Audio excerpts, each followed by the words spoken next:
अच्छा, किसी ने प्रपोज किया होगा आपको रैली के अंदर? बहुत रैलीज में तो नहीं करते, इनबॉक्स भरे होते हैं, इनबॉक्स में आए रहते हैं मैसेजेस। तो जवाब वगैरह देती हैं आप? अस्सलाम वालेकुम नाज़रीन, हम इस वक्त ज़मान पार्क मौजूद है, इमरान खान की रिहाइशगाह पर। मेरे साथ इस वक्त सनम खान मौजूद है, किसी भी तारुफ की मोहताज नहीं है। गुफ्तगू करते हैं। इमरान खान ने आज रैली निकालनी थी लेकिन मुलतवी कर दी। अस्सलाम वालेकुम। खान साहब ने आज रैली निकालनी थी, मुलतवी कर दी, क्या कहेंगी आप? जी, खान साहब ने बहुत अच्छा किया। रोज अनाउंस करे, रोज कैंसिल कर दे, रोज 144 लगाओ, रोज यहाँ आके बैठो, रोज चौकीदारी करो, रोज पहरे दो, फिर रोज दलीलों के घर जाओ। बहुत अच्छी बात है, इसी काम पे लगो अब, क्योंकि पंजाब में कहीं और तो पुलिस की जरूरत है ही नहीं। सारे दहशतगर्द तो ज़मान पार्क में जमा है, तो पुलिस का यहीं पे चारों तरफ बैठे रहना जरूरी है, यहीं बैठे रहो। अच्छा, मरियम बीबी कहती हैं कि खान साहब लाशों के ऊपर सियासत करते हैं, जिस तरह जिले शाह की मौत हुई, तो क्या कहेंगे कि क्या ऐसी कोई बात है? आपको लगता है कि ऐसे इमरान खान सियासत करते हैं? उसने अपनी माँ की लाश पर सियासत की थी ना, रो रो के दिखाया था ना कि मेरी माँ मर रही है, बाप को जाने दो, मैं खुद मर रही हूँ, मुझे आने दो, जाने दो। वो खुद लाशों पर सियासत करते हैं बेसिकली ना। उन्होंने अपनी माँ को भी नहीं बख्शा था, इस बात पे भी सियासतें करते हैं, आज तक करती है। आज तक लोगों के साथ एहसान जताती है कि मेरी माँ बीमार थी और मेरा बाप छोड़ के आ गया। लोगों को उल्लू बनाती है, तुम इसलिए आए क्योंकि तुम्हारी सारी जदादे कब्जा हो जानी थी, तो तुम्हें आना पड़ना था, इसलिए तुम आए। वो खुद अपनी माँ की, अपनी जिंदगी को भी, उसकी लाश को भी इसमें इस्तेमाल करती रही है। वो इतनी नीच औरत है, इसलिए उसको लगता है सब उसके जैसे हैं। अच्छा, हमने आपकी एक वीडियो देखी थी जिसमें एक टाइटल था कि खान साहब आपकी गुफ्तगू के मदाह हैं, तो वीडियो बड़ी वायरल हुई थी।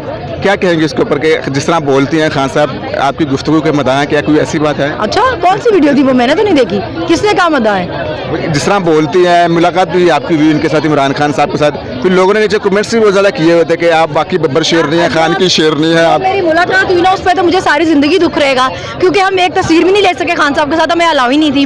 और खान साहब वो दूर सामने बैठे हुए थे और मैं तो उनसे सवाल भी नहीं पूछ सकी। मैं यहाँ ही बहुत बोलती हूँ, उनके सामने तो मेरा खैर मुँह ही नहीं खुला। मेरे से कोई सवाल भी नहीं पूछा गया, तो मुझे नहीं पता, उन्होंने मुझे ऐसा कुछ नहीं बताया कि मेरे मद्दाह हैं या क्या है। तो बहरहाल मुझे खुशी बहुत हुई। फिर हमने एक ज़बरदस्ती सब खवातीन जो थी, और हमने उनको कहा कि कम से कम एक साइन तो करवाने दें हमें, जो उनकी सिक्योरिटी थी वहाँ पे। फिर हमने साइन करवाए उनसे, और वहाँ पे फ़ारूक हबीब ने उनको इंट्रोड्यूस कराया कि ये सनम है और ये बहुत अच्छा बोलती है। नीचे अच्छा, बस इतना कहा उन्होंने। जब हम नीचे कमेंट्स देखते हैं, कमेंट्स के अंदर कोई भी इतने लोग हैं, हालांकि नून लीग के भी सपोर्टर होंगे, पीटीआई के भी, लेकिन लोग आपको नेगेटिव कमेंट नहीं करते। कभी हमने देखा है जिस तरीके से लोग एक दूसरे को क्रिटिसाइज कर रहे होते हैं, लड़ाई झगड़ा हो रहा होता है। ये आपको चीज़ें कैसी लगती हैं जब लोग पॉजिटिव कमेंट्स करते हैं? आपको बब्बर शेर नहीं कहते हैं, इमरान खान की शेर नहीं कहते हैं, जी आप मुस्तकबिल हो, पाकिस्तान का मुस्तकबिल हो, इस तरह के जब आप नीचे कमेंट्स पढ़ती है तो कैसा लगता है आपको? जी, मुझे अभी किसी और ने भी पूछा कि नून लीगी कोई आपको हरास तो नहीं करते, तो मैंने उनको कहा कि मुझे कहीं कोई नून लीगी मिलता ही नहीं है। ये बेचारे इतने थोड़े हो गए हैं कि ये जगह कहीं नजर ही नहीं आते, ना पैदा हो जाएंगे जल्दी इंशाल्लाह, क्योंकि लोगों में शऊर आता जा रहा है ना। लोगों को पता चल रहा है कि 3 दफा इनकी हुकूमतें आई, इन 2 खानदानों ने कुछ 40 साल मुल्क पे हुकूमत की है, और मुल्क कहाँ है? खान साहब के 3 साल के पीछे ये पड़े हैं हाथ धो के, अपने 30 सालों का हिसाब नहीं देते। तो लोगों में शऊर आ रहा है। अभी आप नून लीगियों से पूछो ना, आप किसके सपोर्टर है, वो कहेंगे हम किसी के सपोर्टर नहीं है, हमने अभी तक सोचा नहीं है। ये तो बताते तक नहीं है, तो किसी को क्या कहेंगे? और दूसरा ये कि मैंने हमेशा ये कहा है कि जो मेरे से जितनी इज्जत से बात करता है, मैं उससे उतनी ही इज्जत से बात करती हूँ, पर जैसा आप सवाल करेंगे वैसा आपको जवाब मिलेगा। अच्छा, बहुत से लोग ये भी कहते हैं कि आपको पीटीआई का टिकट मिलना चाहिए, टिकट पे खड़ा होना चाहिए। क्या कोई ख्वाहिश रखती हैं आप ऐसी कि आपको पाकिस्तान तहरीक-ए-इंसाफ का टिकट मिले? देखिए, ये लड़ाई जो है ना, ये टिकट की नहीं है। अभी एक चीज अच्छा रिप्रेजेंट कर लेती हैं, अच्छा समझा लेती हैं, क्रिटिसिज्म अच्छा कर लेती हैं। देखिए, मैं आपको एक चीज बताती हूँ। अब जो ये लड़ाई है ना, ये सबको समझना पड़ेगा कि हमारे ज़हनों में ना ये चीज बैठ गई है कि ये लड़ाई अब खान साहब की लड़ाई नहीं है। उन्होंने ना, ये हमारे दिमागों में ये घुस गई है ये बात कि अब ये लड़ाई हमारी आज़ादी की लड़ाई है, अब ये हमारे हकूक की लड़ाई है, ये हमारे मुस्तकबिल की, हमारे बच्चों के मुस्तकबिल की लड़ाई है। ये खान साहब की लड़ाई नहीं है। ये शायद इस गलत फहमी में थे कि हम खान साहब को काबू कर लेंगे, मगर अब इनके सामने खान साहब हैं ही नहीं ना, अब इनके सामने हम हैं, अवाम है इनके सामने। तो ये लड़ाई अब टिकटों की नहीं रही है, ये सियासत ये नहीं रही, आज़ादी की हो गई है। आप ख्वाहिश रखती हैं कोई ऐसा मिलना चाहिए, टिकट मिलनी चाहिए, आप अच्छा रिप्रेजेंट कर सकती हैं, पार्टी को अच्छा रिप्रेजेंट कर सकती हैं? अब ये तो मुझे आपने बताया, खान साहब सुनते हैं मुझे। अगर खान साहब को लगेगा कि मैं रिप्रेजेंट कर सकती हूँ तो जरूर करूंगी, क्यों नहीं करूंगी? अपनी तरफ से खुद ऐसा नहीं है कोई। कभी जिंदगी में आपने ऐसे सोचा था कि खान साहब को इस तरह हक में इस तरह बोलेंगे, अल्लाह ताला इतनी इज्जत देगा, लोग आपको इस तरह पसंद करेंगे? कभी जिंदगी में कभी आपने ये ख्वाब सपना देखा था? देखिए, मैं यही पहले बताती हूँ कि मैं बहुत सिंपल सी बंदी थी, मेरी कोई इस तरह की एक्टिविटी सोशल नहीं थी। मैं अपनी ज़्यादा से ज़्यादा अपनी फ्रेंड्स के साथ घूमती थी।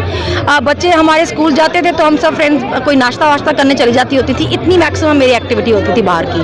और अब जो है, मैंने कभी नहीं सोचा था कि मैं इस तरह यहाँ पे पॉलिटिकल गैदरिंग में पार्टिसिपेट किया करूँगी या ये वो। लेकिन जितना इन्होंने लोगों के पे जुल्म किया ना, जितना इन्होंने लोगों को तंग किया, लोग बस हो गई ये लोगों की। हमारे भी, मैंने बताया था पहले भी भी कि मेरे भी जिस तरह मैंने जो बदतमीजी देखी, जो मैंने सफ़र किया, जो मेरे बच्चों ने सफ़र किया, मैंने ये सोचा कि हम ये क्यों बर्दाश्त करें।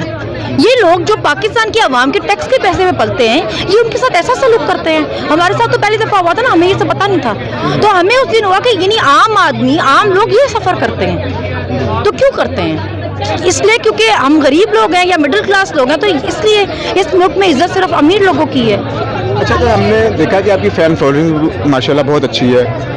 ज़िंदगी में आपका जो पहला प्रोग्राम जिस पर आपको कोई ऐसी गुफ्तगू जो लोगों ने बहुत ज़्यादा पसंद की, उसमें सनम खान हो गई हो, कोई ऐसी चीज़ याद आती हो जो हमारे शेयर करना चाहते हो? फर्स्ट टाइम आप उनके हक़ में बोली, लोगों ने पसंद किया, वायरल हुई वो चीज़, कोई ऐसी चीज़ है तो वो भी शेयर करते हैं? जी, एक्चुअली एक तो ना वो हुआ ये था कि एक तो इमरान खान साहब का बहुत गुस्सा था हमको, फिर इन्होंने ना इमरान रियाज को पकड़ लिया। भी एक जर्नलिस्ट है, आप चाहे उसको जर्नलिस्ट मानते हैं या नहीं है, वो है, आपने उसको उठा लिया सर्विस से क्योंकि वो बोलता है, वो बात करता है। वो जब हम उसके प्रोटेस्ट पे गए तो देखिए एक चीज़ होती है, आपको ना इनको ये पता ही नहीं था कि जो आवाम के सेंटिमेंट्स होते हैं ना, उनसे आप नहीं भाग सकते। तो वहाँ पे मैंने आपको उनको कहा था जाकर कि आप जितना मर्जी ये फैला लेकिन नफरत फैलाई जा रही है, पर नफरत फैलाई नहीं जा रही, नफरत की जा रही है। नफरत की जाने में और फैलाई जाने में फ़र्क होता है। अभी लोग नफरत कर रहे हैं और दिल से कर रहे हैं। तो पैगाम देना चाहती हैं आप लोगों को, जिस तरह कल इमरान खान ने कहा था कि पूरी कौम निकले भाई रैली के अंदर शामिल होने के लिए, आप भी कुछ कहेंगी?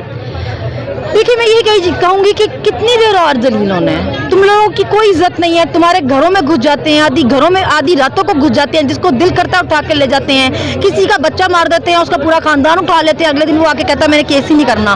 किसी माँ का जवान बच्चा मार देते हैं, वो आके कहती है कि मेरी जवान बेटी है, मैं केस कैसे करूँ। आप लोग ऐसे मुल्क में रह रहे हो, आपकी जहाँ जान की ना माल की ना इज्जत की कोई गारंटी नहीं है, आप सिर्फ टैक्स देने के लिए हो। तो कब तक ऐसे रहना है, कब तक ऐसे जलील होना है अपने ही मुल्क में, कब तक? अच्छा, माशाल्लाह दिखने में भी आप काफ़ी खूबसूरत हैं, अच्छा बोल लेती है। कभी ज़िंदगी में किसी ने आपको ऑफ़र की हो, ड्रामों फिल्मों में काम करने की आपको ऑफ़र आई हो, कोई अगर आए ऑफ़र तो कबूल करेंगे आप? देखिए, इंटरेस्ट की बात होती है ना। जब मुझे ये पहला शो होस्टिंग के लिए ऑफ़र हुआ था, तो तब भी मैंने उनको कहा था मेरा कोई इंटरेस्ट नहीं है इस तरफ। अभी जैसे यहाँ पे भी कोई पीटीआई का सिंगर आया हुआ था, वो कह रहा था कि जी मेरी वीडियो में काम करना है, तो उसको मैंने कहा कि जी मेरे से तो नहीं होगा, मैं तो नहीं, कोई मॉडल तो एक्टर तो नहीं हूँ मैं।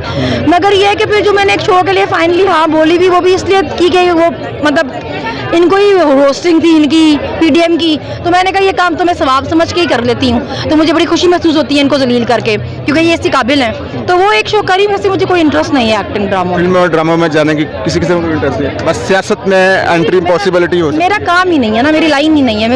मुझे ये जो आफ्टर शॉक्स वाला ये स्क्रिप्ट वाला होता है, क्योंकि झुकते झुकते ज़रा ज़्यादा होती हैं, तो वो मेरे से इतना मुश्किल हो रहा होता है करना। जब आप बगैर किसी आप कंटेंट के या राइट उसके बगैर बोलने वाले बंदे हो ना फ्री, तो फिर आपको ज़रा मुश्किल लगती हैं ये चीज़ें। आप माशाल्लाह काफ़ी खूबसूरत हैं दिखने में। कभी लाइफ में आप किस तरह जाती हैं, जलसों में, रैलियों में, किसी ने प्रपोज किया हो, किस किस्म का कोई वाकया हो, तो क्या वो शेयर करेंगी आप? नहीं, सबको पता है मैं शादीशुदा हूँ, 2 बच्चों की माँ हूँ, तो मुझे क्यों प्रपोज करें? कमेंट्स में लोग पूछते रहते हैं कि आप पूछते रहते हैं, बहुत पूछते रहते थे। और एक तो ये बड़ा होता है ना कि लगती नहीं। बता दीजिएगा कि फिटनेस का क्या राज है आपने? हाँ जी, ये बहुत होता है, लगती नहीं। एक तो मुझे बताएं कि क्राइटेरिया क्या लगने का, आपका क्या ख्याल है कि अगर कोई शादीशुदा है, उसके 2 बच्चे हैं, तो उसको क्या लगना चाहिए? बेसिकली क्या उसके सर पे सींग होने चाहिए, या उसके मुंह पे लिखा होना चाहिए कि मैं शादीशुदा हूँ, मेरे 2 बच्चे हैं? या मतलब आपका क्या जनरल, आपका क्या कॉन्सेप्ट है कि वो बहुत बड़ी सारी होनी चाहिए? मतलब अब नहीं लगती का क्या मतलब, हूँ तो हूँ, तो वो आप तकरीबन सबको ही पता है। वैसे किसी ने प्रपोज किया होगा आपको रैली के अंदर? बहुत रैलीज में तो नहीं करते, इनबॉक्स भरे होते हैं, इनबॉक्स में आए रहते हैं मैसेजेस। तो जवाब वगैरह देती हैं आप? नहीं, क्या इसका क्या जवाब देना। अब मैं एक बार बता चुकी हूँ, एक नहीं 50 बार बता चुकी हूँ, शादीशुदा हूँ, मेरा शौहर साथ आया होता है, तो मैं उसमें क्या जवाब दूँ? आपका बहुत